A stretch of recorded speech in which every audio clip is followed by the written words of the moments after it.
ಈ ಬಾರಿ ಏಕಾಏಕಿ ಏನೊಂದು ಈ ಇರಾನ್ನ ಮೇಲೆ ಅಮೆರಿಕ ಮತ್ತು ಇಸ್ರೇಲ್ನ ಒಂದು ದಾಳಿ ಏನಿದೆ, ಇದರ ಹಿನ್ನೆಲೆಯಲ್ಲಿ ಈಗಾಗಲೇ ಇರ್ತಕ್ಕಂಥ ಕೆಲವರು ಪ್ರವಾಸಕ್ಕೆ ಹೋದಂಥವರು ಇದ್ದಾರೆ. ಅಂಥವರು ಸಹ ಇವತ್ತೇನು ಹಲವಾರು ಕಡೆ ಈಗ ಅವರೀಗ ವಿಮಾನಗಳ ಒಂದು ಹಾರಾಟ ಇಲ್ಲದೆ ಏರ್ಪೋರ್ಟ್ಗಳಲ್ಲೇ ಲಕ್ಷಾಂತರ ಜನ ಇವತ್ತಿದ್ದಾರೆ. ಅಲ್ಲಿ ದುಬೈನಲ್ಲಿ ಇನ್ನು ಹಲವಾರು ಕಡೆ ಕೆಲಸಕ್ಕೆ ಹೋಗ್ತಕ್ಕಂಥವ್ರು ಸ್ವಲ್ಪ ಭಯಭೀತರಾಗಿರ್ತಕ್ಕಂಥದ್ದು ಇದೆಲ್ಲ ಏನಿದೆ, ಇದನ್ನ ರಾಜ್ಯ ಸರ್ಕಾರದಲ್ಲೂ ಮುಖ್ಯಮಂತ್ರಿಗಳು ನೆನೆ ಬಹುಶಃ ಮಾತಾಡ್ತಿದ್ದು ನೋಡ್ತಾ ಇದ್ದೆ. ಕೇಂದ್ರ ಸರ್ಕಾರದ ಎಕ್ಸ್ಟರ್ನಲ್ ಅಫೇರ್ಸ್ ಮಿನಿಸ್ಟರ್ ಜೊತೆ ನಾವು ಟಚ್ ಅಲ್ಲಿ ಇದ್ದೇವೆ ಅಂತ ಹೇಳಿ.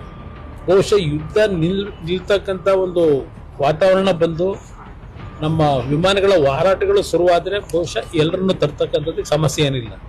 ಆದರೆ ಹಲವಾರು ಭಾಗದಲ್ಲಿ ಕನ್ನಡಿಗರು ಇವತ್ತು ಏನು ಉದ್ಯೋಗ ಮಾಡ್ತಾ ಇದ್ದಾರೆ. ಇವತ್ತು ಬೆಳಗ್ಗೆನೂ ಸಹ ನನ್ನ ಕೆಲವು ಸ್ನೇಹಿತರು ಫೋನ್ ಮಾಡಿದ್ರು, ನೀವು ಏನು ಗಾಬರಿ ಆಗೋದು ಬೇಕಾಗಿಲ್ಲ, ಅವ್ರಿಗೆಲ್ಲರಿಗೂ ನಾವು ಊಟ ತಿಂಡಿ ವ್ಯವಸ್ಥೆಗಳನ್ನು ಮಾಡಿದ್ದೇವೆ ಅಂತಕ್ಕಂಥದ್ದು ಕೆಲವು ಸ್ನೇಹಿತರುಗಳು ಬೆಳಗ್ಗೆನೂ ನನ್ನ ಜೊತೆ ಚರ್ಚೆ ಮಾಡ್ತಾ ಇದ್ರು. ದುಬೈನಲ್ಲಿ ಹೆಚ್ಚಿನ ಕನ್ನಡಿಗರು ಕೆಲಸದಲ್ಲಿದ್ದಾರೆ. ಅದರಿಂದ ಸ್ವಲ್ಪ ಮಟ್ಟಿಗೆ ಒಂದು ಅವರೆಲ್ಲರೂ ಈ ಸಂದರ್ಭದಲ್ಲಿ ಅವರಿಗೆ ಧೈರ್ಯ ತುಂಬಿ ಅವರ ಒಂದು ಊಟ ತಿಂಡಿ ವ್ಯವಸ್ಥೆ ಮಾಡಿದ್ದೇವೆ ಅಂತಕ್ಕಂಥ ಹೇಳ್ತಾ ಇದ್ದಾರೆ. ಇದು ಎಲ್ಲದಕ್ಕೂ ಈಗಿನ ಪರಿಸ್ಥಿತಿನಲ್ಲಿ ಯುದ್ಧ ನಿಲ್ತಕ್ಕಂಥ ಒಂದು ಘೋಷಣೆ ಆದರೆ ಆಗ ಇವರೆಲ್ಲ ತಕ್ಷಣ ಬರ್ಲಿಕ್ಕೆ ಅವಕಾಶ ಇದೆ. ಅದರಿಂದ ಅಲ್ಲಿವರೆಗೂ ಕೇಂದ್ರ ಸರ್ಕಾರವು ಕಾಯ್ತಾ ಇದೆ. ನೋ ಉತ್ಪ್ರೇಕ್ಷೆ, ನೋ ಊಹಾಪೋಹ.